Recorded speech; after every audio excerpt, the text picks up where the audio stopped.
Guys, we are in for a treat today. We get to talk to Michele Church. So she is she's just awesome. I don't know many people in this area that don't know her, but want to hear her story. I want her to tell everyone her story. She started as a realtor in I think she was 18 or 19 years old or something, and now she is regional vice president. She's made her way up, and she's just done phenomenal. And a big part of that comes from her mindset. So I'm super stoked to have everyone on here, just to hear her story, her mindset, where she comes from, who she is, where she's headed, just her aspirations, goals.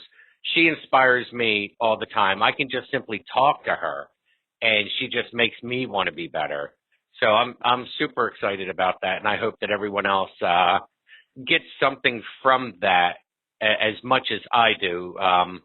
I came back to this office. I was at another brokerage. So my story is I started here at this office, and she was here, and I left here after 3.5 years. I went to another brokerage.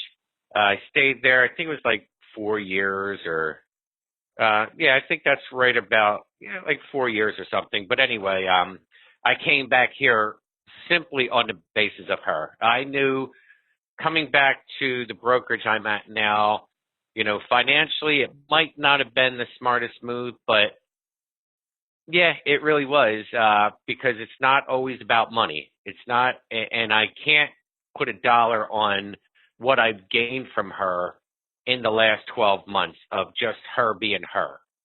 So yeah, I feel like that's way better than putting a dollar on anything. I really do. So hopefully everyone's going to be excited to see her. Yeah, let's get this thing going. Hi. Is this the one and only Michele Church? Hi. Oh my goodness. I am so excited to have you on this. I'm astounded, like I'm so humble that you're here. Like it's awesome. Oh, It thank really is. you. Thank you. I appreciate you asking me to do this.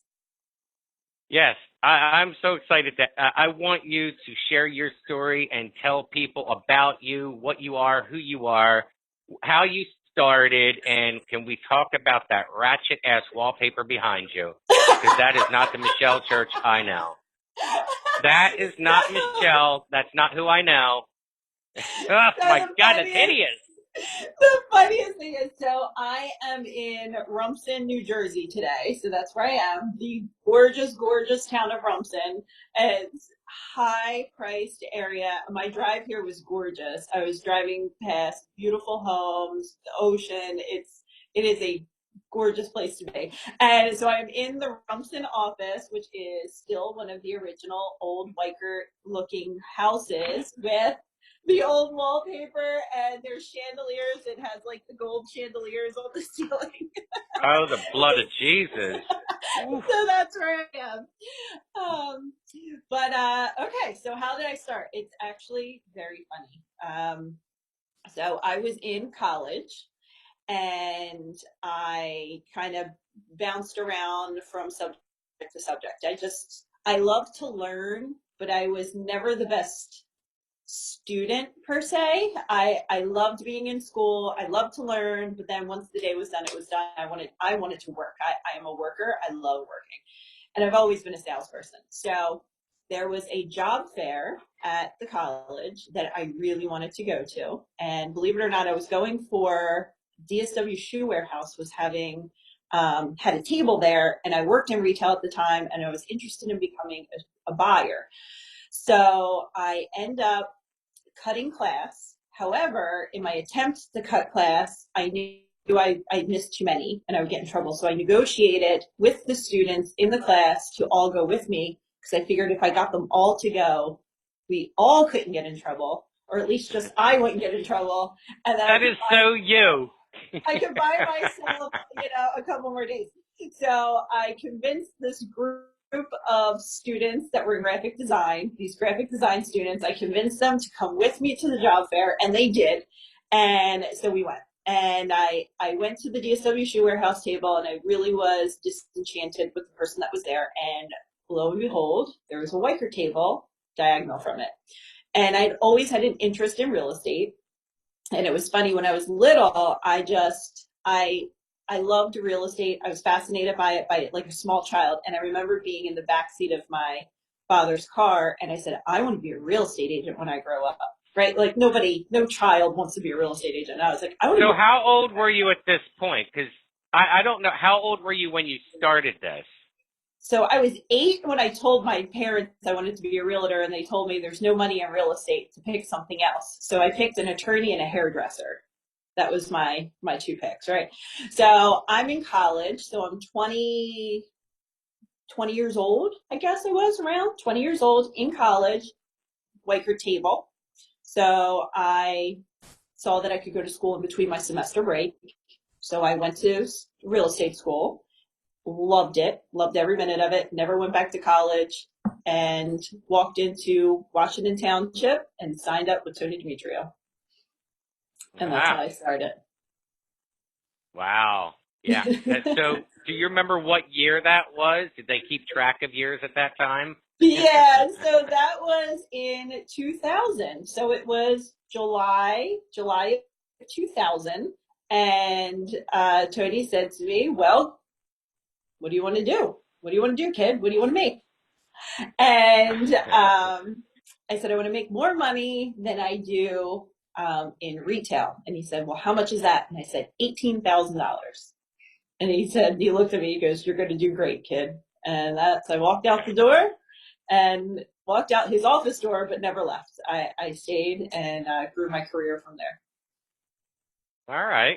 So that's awesome. So what do you remember what month it was that you started? I think July. I think it was July 2000. July. Okay. Mm-hmm. July of 2000. So how did you do from July to December? Like what does that look like? So it was the very beginning of when they just really created what we called at the time Fast Track, which now we have Accelerate, but it was Fast Track. So I remember going to Fast Track, and there was a woman teaching it who was from North Jersey, and that's all I really remember. And I went through the Fast Track program, and then I got into the office, and the office was in like a really nice growth stage. I think I was number 56. I was the 56th person hired, and Tony was growing the office pretty rapidly at that point. And there was a lot of hustle and bustle. There was a lot of agents that were doing a lot of business, had been in the business for quite a while, a lot of new people coming in. And I had a seat in the basement. So my seat was exactly at the bottom of the basement steps. I had a cubicle that faced the wall directly at the bottom of the steps. So everybody that walked past the steps or anybody that looked down the steps, they just saw the back of my head sitting right at the bottom. And did they hear any music playing? They did it at the time. So I walked in, and they put me in my seat, and I said, well, what do I do? And they said, call expires. And I said, okay. So they gave me a list, right? It was before Trend or Bright, before our MLS was even on the internet. It was like an analog system. So I went on this like analog MLS and pulled up a bunch of properties, and I sat down, and it was the second person I called. I closed for the appointment for an expired listing. Oh, awesome. So you only had to call then, I guess.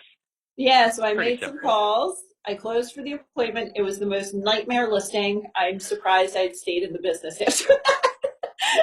The listing was a total disaster. It was a complete nightmare, a total disaster. It was everything that could go wrong went wrong with this listing, but I still took it. Then they told me to door knock. So I went to a neighborhood. I got out of my car. I knocked on one door. A dog hit that door at full blast. I ran back in my car. I sat in my car for about 40 minutes, then drove back to the office and said I door knocked the neighborhood. Sounds about right. That sounds about right.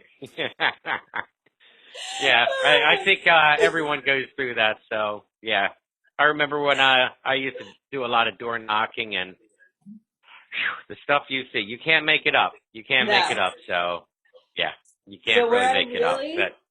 But where I really started to build my business, so I found that I really shined at open houses. That matched my personality really well. And I liked it. It was easy. I was like, so I sit in the house and people come to me and I just close them for an appointment. And they're like, yes. So I did open houses every weekend. So I sat floor, right? So we had opportunity time in Weichert. So I would sit opportunity time every shift I could get my hands on. I came in the office. I was very disciplined. I made sure I was in the office all day, like it was a job, whether I had something to do or not. And I took every floor shift I could get my hands on. I sat whenever anybody said that they could come in, or I would even ask them, if you don't want to sit your shift, I'll sit it. So I took every floor shift I could get my hands on. I sat open houses every weekend, every Saturday, every Sunday.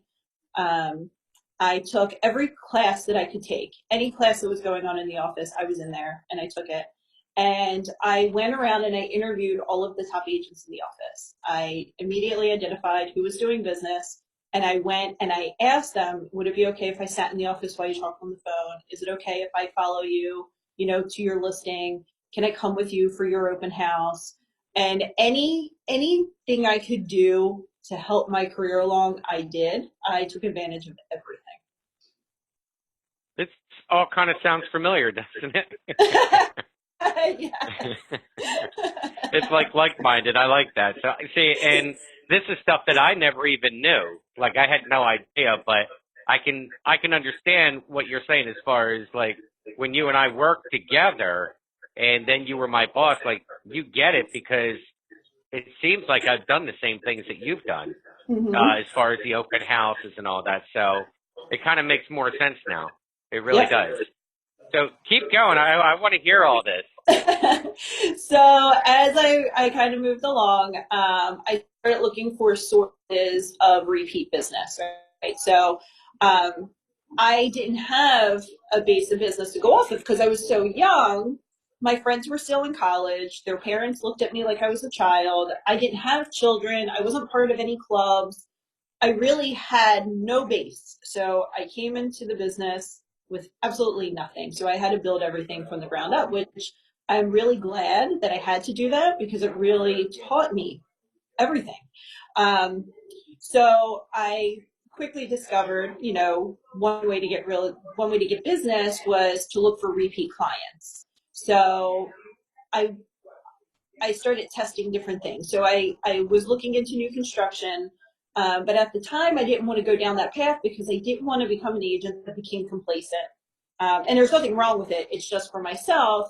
When I went and interviewed and looked into new construction, it was, well, you sit inside the site and you wait for people to come to you, and that's where you sat. And I liked the real estate business. I liked the excitement of the real estate business, and I like to be a little more active than that. So I figured new construction wasn't the path for me.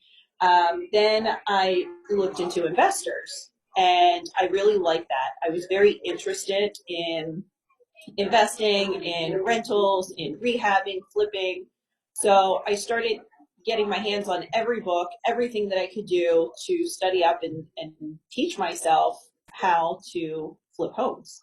And then I started to come across a lot of investors. So, and you do have to go through a lot of people before you find somebody that's sick. So there was a lot of fly by night. There was a lot of, at the time the real estate business was really flourishing. So everybody wanted to get into business. Everybody thought that they could be an investor. Everybody thought they could be a rehabber, but it's much harder than that. So I finally came across someone that wanted to flip homes, and that basically our business plan sort of aligned, our ideas aligned, and then we started building a business from there. So that client I still have. I mean, we've worked together now. We're going on 20. Well, I guess I met him maybe year two. So I guess about 18 years of rehabbing and flipping homes where I was the agent. I took on the role of the agent. I didn't invest my own money or flip it myself. I was the agent. I found the homes, comped the properties, got them resold, and worked with an investor. And, we're over 200 plus homes that we've done together through the years. So that became a really nice resource to give repeat business. And then as my business developed right around year 4, I really started to see the clients that I sold the smaller bungalows to, the condos to, all of that, they're now coming back into the market and reselling and purchasing something else. And that's where I really started to see my business pick up, was when I started to get the referrals and the repeat clients. Well, that says a lot about who you are, your character and all, because that meant that you kept in touch with them on a consistent basis, so which is good, and they obviously like working with you, and it says a lot about your character, because especially with the investor, because investors, you know how they are, so so that says a lot about you. It definitely says a lot about you. Thank you. Yeah, that's awesome. So you did all that, and that brought you, I started here in 2010, and you were like fully flourished with a big baby like in your belly. That's how I met you, if you remember. You used to wobble around upstairs and all. So I met you during that, and then I think not long after that is when you became the assistant manager here at this office. I can't remember what year that was. So let's see. So I pretty quickly became a top producer for the company. By 2000 and, I think it was 2004. I think if I'm remembering right around 2004, I started hitting, in the top 10% of the company, and then I worked my way in the top 5% and worked my way up from there. In 2006, there was the opportunity to get my broker's license. So the broker's class came around, and it was in our office, and I thought it would be a good idea for me to get my broker's license. I wasn't sure what I was going to do with it yet. I just knew that I should get it, so that way I always like to be prepared. So if an opportunity presents itself, I'm capable of walking through the door if I choose to. I don't want to see an opportunity and then think, oh my goodness, that would be great, and then backpedal and have to get prepared. So I always like to be prepared ahead of time. So the broker class came around in 2006. So I got my broker's license. And during that time, I was sort of testing out the waters with growing teams. Teams were not a big thing back then. But I saw there was an agent in the office who did really well, and she made a lot of money, and she traveled, and her business seemed a lot easier than what everybody else was doing. And here she was hitting top numbers and top ranks. And I thought to myself, wow, she's really working smarter, not harder. She's leveraging and delegating out the tasks that she doesn't like to do, that doesn't require her talent, and she's still making a lot of money, and actually making more money than everybody else. So that sort of inspired me to start testing out hiring assistants and growing teams. I didn't know what I was doing back then, so there was a lot of bumps in the road, a lot didn't work, a lot of stumbling through it.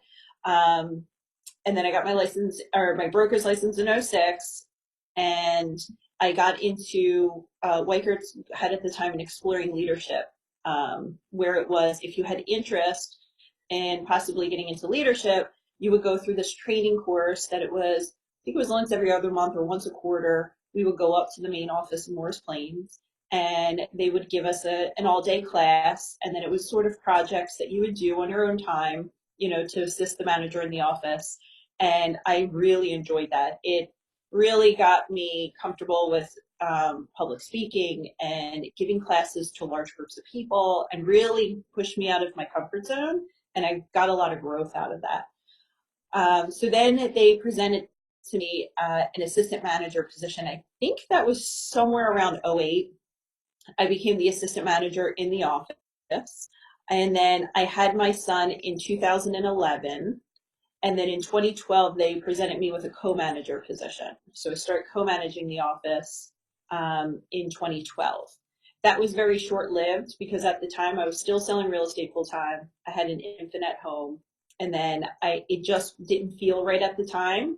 It just wasn't working, and it didn't feel right. So I made the decision to step back out of the co-management position and sell real estate. And then in 2015 is when teams really started exploding, in our area. Brand, like really marketing yourself, marketing your brand. A lot of people were coming out with their own logos, their own stylings, all of their own stuff. So that's when I partnered up with my friend Michelle, and we started, the Church Taylor team. And then we were looking at, okay, where are people migrating to and from? And we saw a lot happening in the Philadelphia market, and we went and got our license in Philadelphia. So we did that. And then we ended up piloting an office for Weichert out of a WeWork building. And they ended up opening an office there after we were there for about 3-4 months. We sort of piloted out of there, and then they opened an office in the WeWork building in Philadelphia, which was really cool. And then sometime in 2017, I think it was 2017, yeah, they came to me again and represented the opportunity to manage. And then that's when I took on the management role in Washington Township. Yeah, because that's how I ended up getting into the city, is because of the two of you clowns.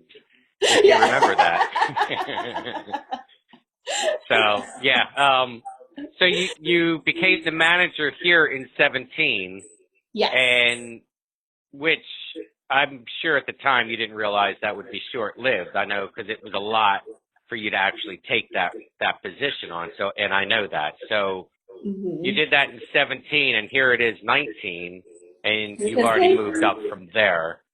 So yeah. how does that look from 17 until about, what's it been now, a month or so? Yep, So from a month. 17 up to date, like, what has happened, like when you started here at this office as the manager? Where were your numbers? What was your people? What was the whole thing? And when you left, what did that look like? So the office was not doing well when I stepped into the management role. So I I had a great life, so it took a lot of convincing to get me to take the manager role. A lot of convincing, because I was like, well, why would I want to do that? I'm like, I have an amazing life. I have an amazing, my business partner is my best friend. I'm selling a ton of real estate on my time. I'm having a lot of fun, and that I base everything on my life on happiness. Like, if I'm not happy, I'm not doing something. So, I'm like, I'm happy and I'm having fun, and I make great money and I'm on my own time. Why would I ever want to give all of this up, right? So I was, though, at another growth point where I found myself in a position that, although I loved everything, I was ready for something else. And I just didn't know what that something else was. So I was contemplating, do we move more into Philadelphia market and start growing a team there and sell more real estate there? Or are we going to go to the shore and start building a team there? And I kept going round and round with what I wanted to do, because I was starting to become complacent. And you're never steady. You either go forward or you fall backwards. And I was in that spot where I knew I had to do something or I was going to start falling backwards. And the more I thought about what I was trying to do and what I was interested in doing, it really was that leadership role. I was like, I wanted to build a team, and I wanted to build like a business structure, and I wanted to do all these things. And I started thinking, well, that's foolish, because they're offering me exactly what I'm dreaming up in my head. So it's time to step into that role. So when I stepped into the office at the time, the manager had left, and the morale was down. There was really no culture. There was no trainings happening. There was no new people coming into the office, new or experienced coming into the office. We were at a point where a large amount of people were considering leaving, because there was no leadership there to run the ship. So I stepped into the office. They announced me, I think it was the week of Thanksgiving, November of 2017. And very quickly, I hit the ground running and went to work. And I started with culture, because I figured, it's hard to recruit into an office if we didn't have an office that was worth recruiting into. And if you don't have happy agents, people can feel that. You can feel that feel good feeling, or if it feels heavy or boring or whatever it is when you walk in the door. So I began with culture and really uniting the agents that were in the office and motivating them, getting them excited about where we're going. And it really worked, and it worked quickly. And from there, I started recruiting. So I went to work recruiting and started to bring in new and experienced agents into the office, which really added to the culture. And then from there, I decided a remodel was due because the way the floor plan was laid out, it really kind of compartmentalized everybody and kept them separate. And I wanted it to be open, and I wanted people to collaborate and network, and that was the environment that I wanted to be in. So we remodeled the office and really opened it up and freshened it up and created an atmosphere where people could network and talk and really communicate with each other. And we did that. And then we went to work, with I always said, let's stop talking about it and be about it. Let's not talk about making calls. Let's make calls. Let's stop talking about door knocking, go door knocking. So our activities went from lecture based to activities, and the agents went to work and they started driving units and getting listings. And very quickly, our numbers were skyrocketing. Our listing units went up, our revenue units went up, our closed units went up, our Weichert.com went up. Yeah, let's touch base on Went those up. numbers. I think that's a huge thing right there because the numbers never lie. People lie, but the numbers never do. So Yeah. what did the numbers look like when you initially started in 17 and then you left not even 2 years later? Yeah, we doubled our numbers. Yeah, we're talking numbers across the board. Yeah, numbers across the board. I mean, our sold listings went up over 250%. Our revenue units went up over 100. I'm trying to remember what the numbers were when I left, but it was we literally doubled our revenue. I ended up hiring back my own family of companies, so we had the best title clerk in the entire world. She had gone to another company when some changes were happening, and I recruited her back. And our market share for the Washington Township is #1 in the company. Yeah, So for our market, it says a lot about the leadership. That should be something that you should make a plaque for yourself and just put that shit on your wall. Like just from your numbers alone. I mean, it shows that you built a culture so much, and you didn't. I watched you. You didn't just bring any person in here. Like, no. Yeah, you want to fill the office, you want to fill the seats, but you were very hesitant on just that bad apple getting in here and destroying things. So, I've seen there was people that you didn't hire, but you're very selective like that. So it just says a lot right there, and the numbers reflect that, and it reflects your leadership, which is commendable. Thank you. I mean, even Weichert Financial, we had Mark Lonard, who is absolutely fabulous and amazing.